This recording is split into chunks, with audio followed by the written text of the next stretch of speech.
అందరికీ నమస్కారం అండి. ఇవాళ మన వీడియో బెండకాయ చట్నీ. ఇది బెండకాయ బజ్జీ అని కూడా అంటారండి.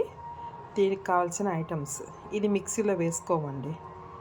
మనము కడాయిలోన మగ్గనిచ్చిన తర్వాత పప్పు గిత్తితో మెనిపేసుకుంటాం. చాలా టేస్ట్గా ఉంటుందండి. స్టవ్ ఆన్ చేసుకొని సిమ్లో పెట్టుకొని బాగా మగ్గనివ్వాలండి. దీన్ని వాటర్ తీసుకొని ఇందులో వేసేసుకుందాం. చూడండి, పొంగు వచ్చేస్తుంది. ఇప్పుడు ఇందులో కొద్దిగా ఆయిల్ వేసుకుందాం. ఒక 2-3 స్పూన్ల ఆయిల్ వేసి తర్వాత చింతపండు పెట్టుకుందాం.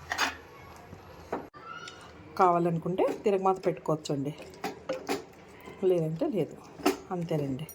ఒకసారి ఉప్పు చెక్ చేసుకోండి. సరిపోయిందండి నాకు టేస్ట్.